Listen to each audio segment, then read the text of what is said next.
तुम मेरी जिंदगी हो। कॉलेज में पढ़ने वाला लड़का एक दूसरे कॉलेज की लड़की से प्यार करता था। दोनों अलग अलग कॉलेज के थे, लेकिन दोनों एक दूसरे से बहुत प्यार करते थे। एक दिन लड़की अपने कॉलेज से जल्दी निकल गई। कॉलेज से बाहर आने के बाद उसने लड़के के पास फोन किया। लड़के का घर लड़की के कॉलेज के बगल में ही था। लड़की ने कहा, मैं कॉलेज के गेट पर हूँ, घर जा रही थी, तो क्या तुम मुझे अपनी बाइक से छोड़ दोगे क्या? लड़के ने कहा, ठीक है, मैं आ रहा हूँ 5 मिनट में। लड़की पिछले 25 मिनट से कॉलेज के बाहर खड़ी थी, लेकिन लड़का नहीं आया। लड़की को बहुत गुस्सा आ रहा था। तब तक लड़का पूरे 30 मिनट के बाद बाइक लेकर आ गया। लड़की ने कहा, अब किस लिए आए हो? चले जाओ यहाँ से, मैं खुद ही चली जाऊंगी। लड़के ने कहा, अच्छा सॉरी। लड़के ने सॉरी बोला तो लड़की बस थोड़ा सा मुस्कुराते हुए उसकी बाइक पर बैठ गई। लेकिन अब लड़की नोटिस करने लगी थी कि लड़का किसी भी गलती पर बस सॉरी बोल देता है, उससे आगे कुछ नहीं बोलता।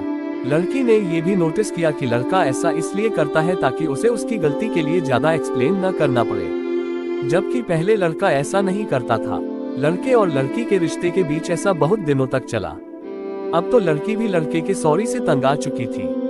वह सोचती थी कि सॉरी बोल देने से सब कुछ ठीक नहीं हो जाता, लेकिन लड़का शायद ये बात समझने को तैयार ही नहीं था। लड़की ने काफी कोशिश की लड़के को समझाने की, लेकिन वह नहीं समझा। आखिरकार लड़की ने फैसला कर लिया कि वह इस रिश्ते को अब खत्म कर देगी, क्योंकि लड़की का मानना था कि एक रिश्ता सिर्फ सॉरी से नहीं चल सकता। लड़की ने लड़के का फोन उठाना भी बंद कर दिया। धीरे धीरे इस बात को 2 महीने बीत गए, लेकिन लड़की लड़के से इतना प्यार करती थी कि वह उसे भुला नहीं पाई।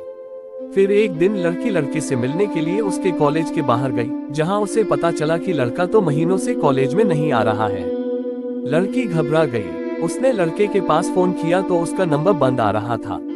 घबराई हुई लड़की लड़के के एक दोस्त के पास गई और उससे पूछने पर पता चला कि लड़का पिछले महीने से हॉस्पिटल में है।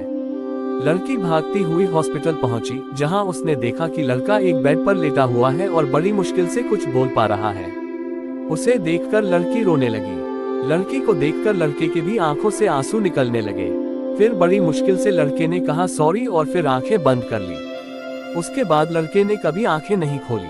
कुछ दिनों बाद लड़के की मम्मी को लड़के के कुछ लेटर मिले और लेटर लेकर वह लड़की के घर पर चली गई। लेटर में लिखा था, माय डियर, बार बार तुम्हें सॉरी बोलना मुझे भी अच्छा नहीं लगता। जब तुमने कॉलेज के बाहर मेरा 30 मिनट तक इंतजार किया था, उस दिन मैं जानबूझकर लेटर नहीं आया, बल्कि उस दिन पहली बार मेरे सीने में दर्द हुआ था, जिसकी वजह से मैं बेहोश हो गया था और जैसे ही मुझे होश आया, मैं तुम्हारे पास पहुंचा। उस दिन मैंने तुम्हें इसलिए कुछ नहीं बताया क्योंकि मुझे पता था तुम टेंशन में आ जाओगी। उसके बाद जब भी मैंने तुम्हें सॉरी बोला उसके पीछे भी वजह थी। मुझे ब्लड कैंसर है और इसका पता मुझे कुछ समय पहले ही लगा। मैं भी तुमसे बहुत प्यार करता हूँ और करता ही रहूंगा। काश भगवान मुझे थोड़ी और जिंदगी दे पाता ताकि मैं तुम्हारे साथ और वक्त बिता पाता। खैर, मेरे सॉरी बोलने की वजह से अगर मैंने तुम्हें दुख पहुंचाया हो तो मुझे माफ कर देना। लेटर पकड़ लड़की की आंखों से आंसू थमने का नाम नहीं ले रहे थे। वह बहुत रो रही थी। इस कहानी से हमें ये सीख मिलती है कि हमें हमेशा अपने करीबी और प्यार करने वालों को समझने और समझाने के लिए वक्त देना चाहिए। अगर आपके दोस्त या प्रेमी आपके सामने खुलकर नहीं बोल पा रहे हैं तो आपको उन्हें समझने की कोशिश करनी चाहिए, वरना कहीं देर ना हो जाए और फिर आपको सॉरी बोलने का भी मौका ना मिले। उम्मीद करता हूँ आपको ये कहानी पसंद आई होगी। अगर आपको ये कहानी पसंद आई हो, हमें कमेंट करके जरूर बताइएगा।